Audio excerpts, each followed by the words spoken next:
Welcome to Heroes and Patriots, a program about national security, intelligence, and foreign policy. Today is Thursday, October 3rd, 2019, and we are streaming live from KMUD Community Radio, Humboldt County. I'm Mary Massey with co-host John SAKOWICZ. Good morning, John. Good morning, Mary, and good morning to our listeners around the country and around the world listening to the web stream. This and all programs are archived both here at KMUD and on our show website, heroespatriots.org. Today's program features two guests. In the first half hour, we welcome back Dave Lindorff, an American investigative reporter, a columnist for Counterpunch, and a contributor to Business Week. And during our second half hour, we'll speak with Todd Miller. Mr. Miller is an American journalist, having offered Border Patrol Nation dispatches from the front lines of Homeland Security and Storming the Wall, climate change, migration, and Homeland Security. Listeners can call in with questions for our guest at 707-923-3911, or you can email your questions to be read on air at heroesandpatriots@gmail.com. I almost forgot there. You want to do that one more time? heroesandpatriots@gmail.com. We will read your questions on air, and we do hope you will participate. So, Dave Lindorff is an American investigative reporter based in Philadelphia. Mr. Lindorff is a columnist for Counterpunch and a contributor to Business Week, The Nation, Extra, and Salon.com. He and several of his journalist colleagues began the journalism collective, ThisCan'tBeHappening.net. Since its founding in June 2010, the news site has won 7 Project Censored awards for its coverage, and was labeled a threat in a memo. This Can't Be Happening obtained through a Freedom of Information Act filing with the Department of Homeland Security, which was sent to all U.S. fusion centers, warning that ThisCan'tBeHappening.net had published an article by Lindorff, our guest, exposing the central role played by the Department of Homeland Security in orchestrating the nationwide city-by-city violent police crackdown on the Occupy movement in late 2011. Lindorff responded by including on the site's homepage masthead the phrase, "The only news organization in the U.S. to be labeled a threat by the Department of Homeland Security." And with that, we welcome back Dave Lindorff. Dave. Hi, thanks for having me on. You always have such an interesting perspective, and we are delighted that you can join us again to talk about the Department of Homeland Security being on threat lists and being, I think, on the ICE list, which is part of being labeled suspicious, I would say. You also authored, I should mention, that the case of impeachment, legal arguments for removing President George W. Bush from office. And, as all of us, unless you live under a rock, we all know that impeachment inquiries are going on right now for Trump. Do you want to talk about that briefly before we get into more current things? Yeah, Pelosi basically single-handedly destroyed my book because she said it like the month that we came into print in May of 2006, she announced that impeachment was off the table for Bush and Cheney. And, my whole book was explaining all of their impeachable crimes and, so of course that kind of killed the interest of the mainstream media in covering the book. But it stands today as, I would argue, the best book for both laying out all the impeachable crimes of Bush and Cheney, and thanks to 2 chapters written by a dear friend and colleague of mine at my invitation, Barbara Olshansky.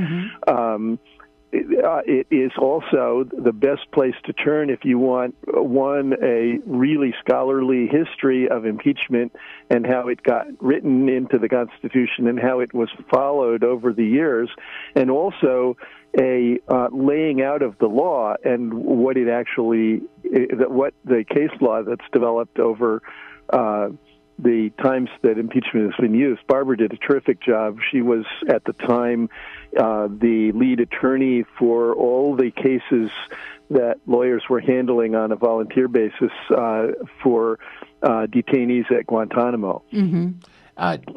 Dave, this is She's John. also the person that I learned about the Watchlist from, which is our topic, because Barbara told me that I wrote a piece on the Watchlist, when they started the no-fly list, and Barbara said, well, it isn't just people who are terrorists. I mean, every time I fly, I'm an attorney with the Center for Constitutional Rights, and every time I fly, I get strip searched. So I'm on a list, and, that got me interested in what is this list. So I wrote another piece saying that finding out that it's really two lists, a no-fly list and then a political harassment list. Yeah, so let's talk about that. That was back in 2003. Yeah, so let's talk about that. We had you on the show today because we saw your recent article in The Nation magazine about this watch list. Any investigative reporter that's on a terrorist watch list is a friend of mine. I didn't know that there were different types of lists. Can you explain?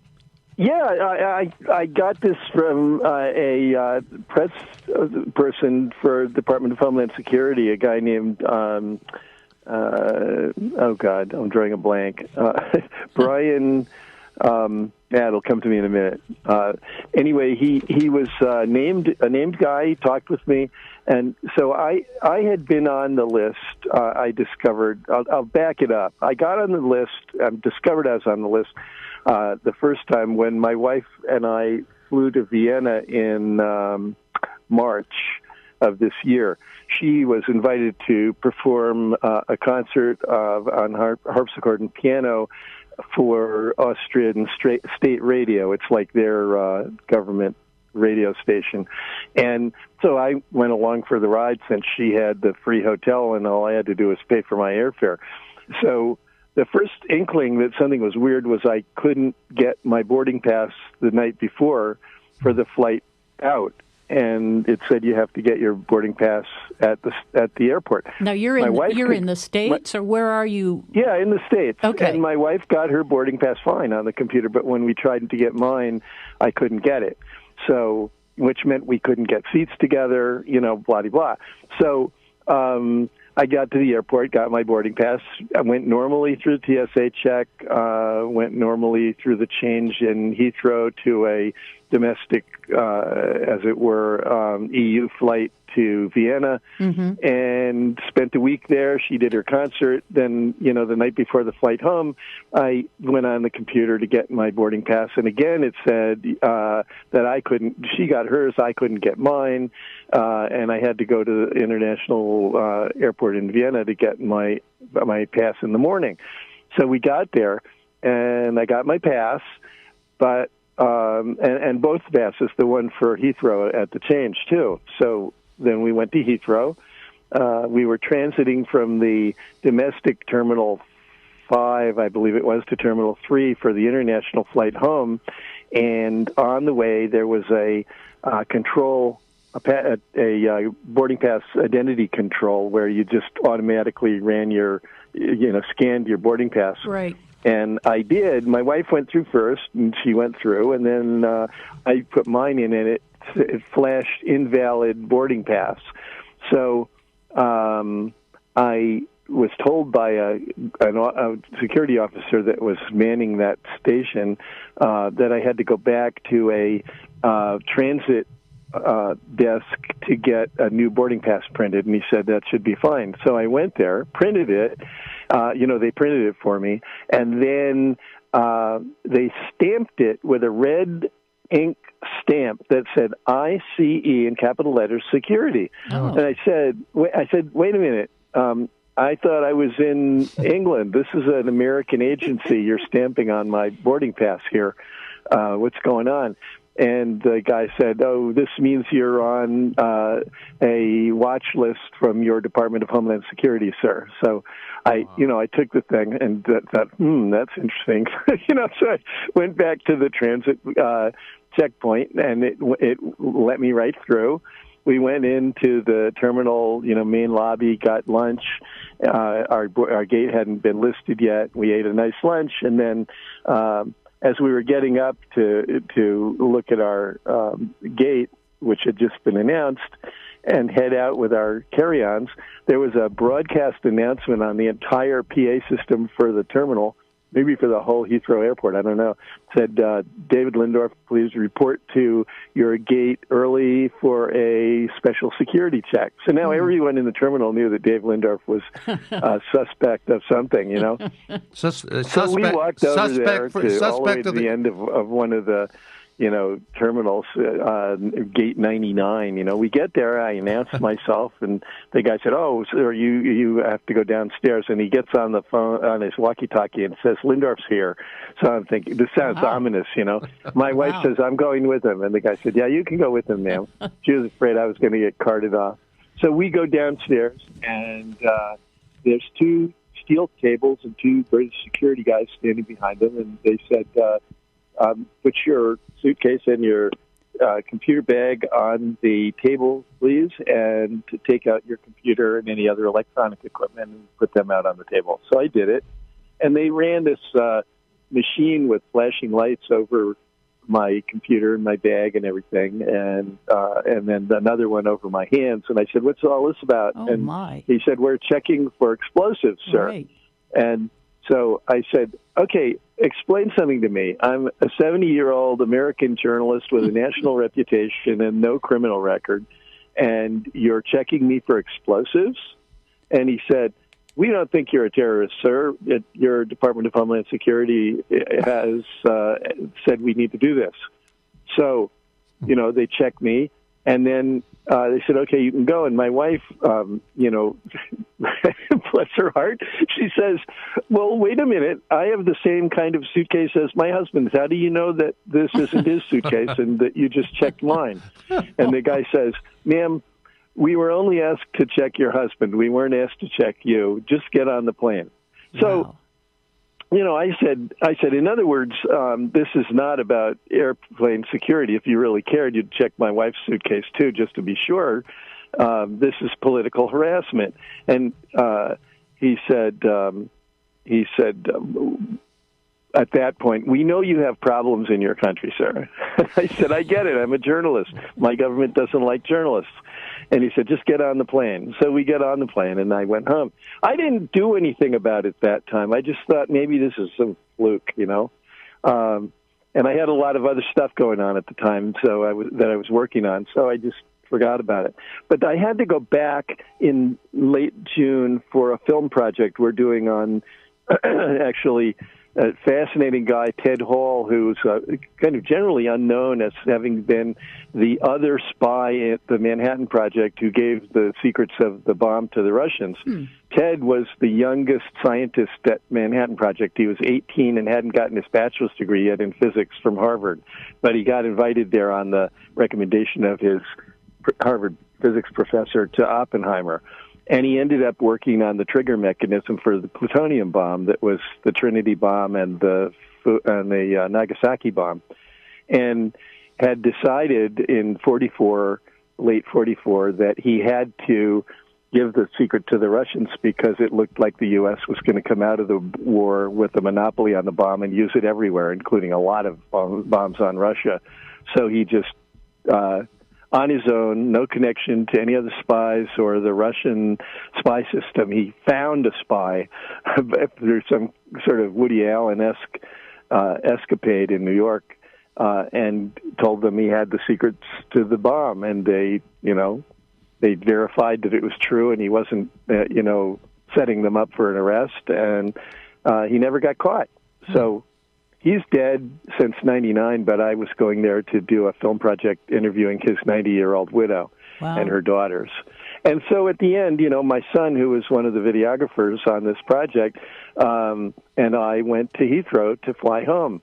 And again, I couldn't get my boarding pass, only his. So I said, we're in for an adventure jet. And, sure enough, we get to the airport, and I get mine printed. And this time there's 4 S's, bold S's, in a row on my boarding pass in 2 spots, lower right and upper middle. And I said to the woman at the desk, what's this for? And she said, you're on a Homeland Security list, sir. You'll get a special inspection at the gate. So, we had gone early because I didn't want to get held up and miss my flight. I knew this was going to happen this time. So we get to the gate, and this time my name's called, and when everybody started milling around, getting ready for them to start the boarding, and this guy says, you have to go, David Lindorff, please come to the desk. So I go to the desk. My son comes with me because my wife told him to not let me out of his sight. So, he follows me along with his camera equipment and his bag, and I go with my bag and my computer. And the guy says, you have to go through this door behind the desk. I'd never noticed the door behind the desk before, but there was a door, and they opened it up, and there were the same, kind of 2 steel tables and 2 security guys. And they said, okay, you 2 gentlemen have to put your bags up on the tables. And I said, wait a minute. My son, I know I have to do it because I got these 4 S's stamped all over my boarding pass, but my son doesn't have any stamps. He doesn't have to do it. And they said, oh, he can sit over here and wait. So he goes over and sits and watches as they do the same scene, only this time they used a cloth to wipe all the zippers on my suitcase, and then my computer bag, and then my computer, and then my phone, and then he took another one and wiped my hands. And I said, "Say, checking for explosives, huh?" And he said, "Yeah." And so I said the same thing, and he said the same thing. It's not us. We don't suspect you of being a terrorist, but your Department of Homeland Security apparently does. And so, we went through the same routine, and then they said, okay, they ruffled, through just perfunctorily through my suitcase, and then said I was free to board. And that time I said, well, wait a minute, my son's suitcase is just like mine. How do you know my bomb isn't in his suitcase? And they sort of scowled at me and said, come on, just get on the plane. We don't need to search your son. We were just told to search you. Same routine. If you're just joining us, you're hearing Dave Lindorff his account on being hassled by the Department of Homeland Security here on KMUD. It's more than hassling, because here's the thing. After I found this out and I called Homeland Security and talked to this press guy, he told Brian Nielsen, he told me that, you must be on one of the FBI's watch lists. Right. And I said, one of them? And he said, yeah, they manage about 3 lists or more. And then I got interested in it, and I contacted The Nation and said, do you want me to do a piece on this? And they were really interested, so to their credit. And so, I started looking into it, and I found out, yes, indeed, in 2014, it was revealed that they had these multiple lists, and that it was in a hearing in Congress, in the House. And the way the lists work, according to a document that The Intercept got back in 2014, was that any federal agency, not just law enforcement, any federal agency can, and the word I love is nominate you for inclusion on the watch list. And if the FBI thinks it's a serious enough, evidence, but not enough to indict you as a terrorist, they put you on the no-fly list, and you're not allowed to get on a plane. But that's a fairly small list. It's like maybe 100,000 people now. But if this is another wonderful word, if you don't qualify for the no-fly list, which I evidently don't since I can fly, you're put on something called the selectee list. Yeah, the lucky list. It's selectee. I'm drawing a blank again. It's selectee. The extra list, which is 1.2 million people now. Right. That means you're 1, 2, or 3 degrees of separation from somebody who is suspected of terrorism, but not a terrorist, right? So you're really far away at 3 separations. And in my case, I've never talked to a terrorist. I've never interviewed a terrorist as a journalist, which many journalists have done. Right. Chris Hedges, among them, brought this issue up because he had issues because he interviewed a terrorist. And he said, that's my job, to interview people, enemy soldiers, terrorists, what have you. So in my case, I think it's purely what I've been writing about the government. Right. And most specifically, maybe my cover story at The Nation about the Pentagon's $21 trillion in fraudulent accounting. Right. Missing. So, Dave, we did a little research, and some of the multiple lists, of course, is the no-fly list. Then you have the selectee list. Selectee list. And then there's the expanded selectee list. Expanded selectee list. Right. So good for you. You saved me.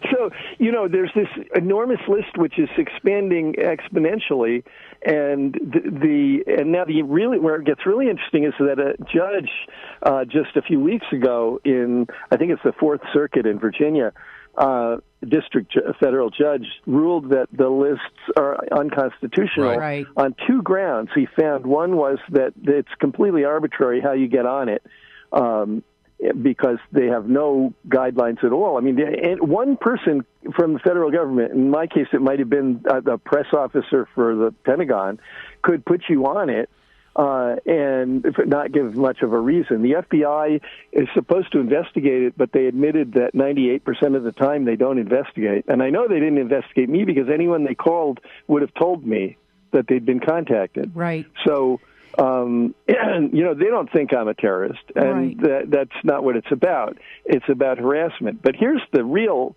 interesting thing that came out of the case, which I find really troubling.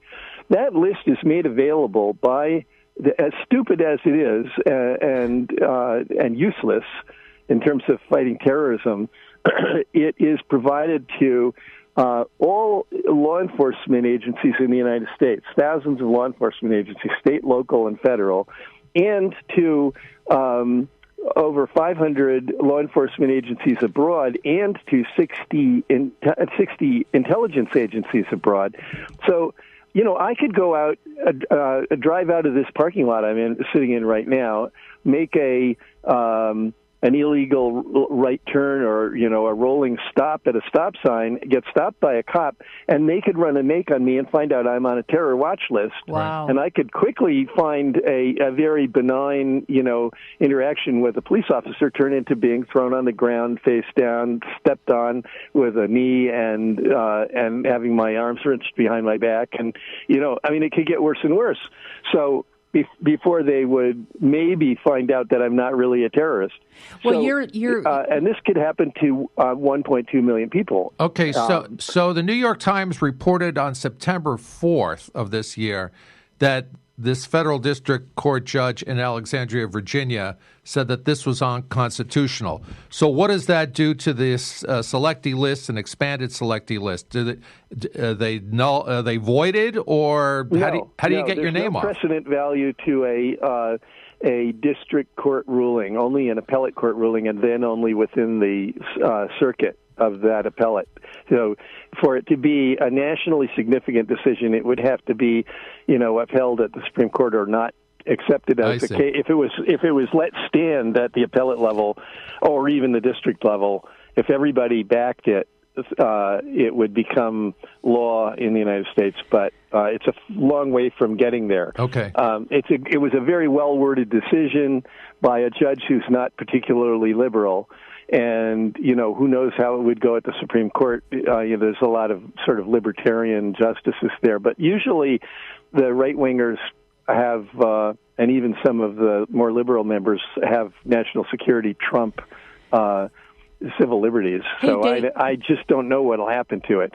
But, the main thing is that, at least a judge at this point found that it was illegal both for being capricious and unaccountable in how it puts people on the list, and also unconstitutional because it provides no credible way for you to get off it. You're not even told. I don't have any confirmation that I'm on the list. They don't tell you whether you're on it, and they will not tell you.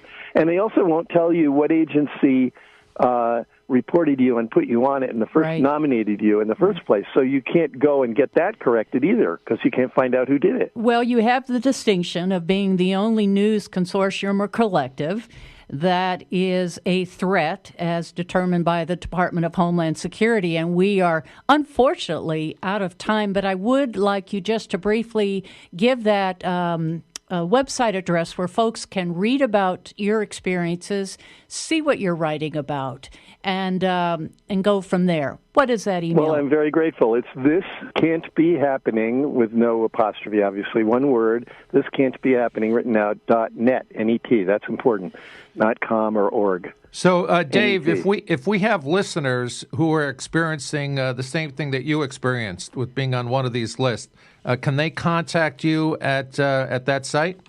No, that's not a good idea. I can't help them, but I can only direct them. There is a case in the works at the ACLU, and I'm sure they would like to have more reports of this happening. And also, there's an organization called CLEAN at the NYU Law School in New York that is actually bringing cases for people, and they're not charging. So they'll actually take your case not to make civil liberties law, but to try to get you off the list. Dave and they've Lindorff. had some success. Dave Lindorff, this can'tbehappening.net. We deeply appreciate your being with us this morning, and folks will stay tuned, and we'll have you back at another time so you can tell us more. Thank you for joining us. And best wishes to your wife, Joyce. Okay, and thank you so much for having me on. Yeah, I'm hoping she didn't break her foot. We'll see after the x-rays are done. Thank you. Thank you, Dave. Okay, bye-bye.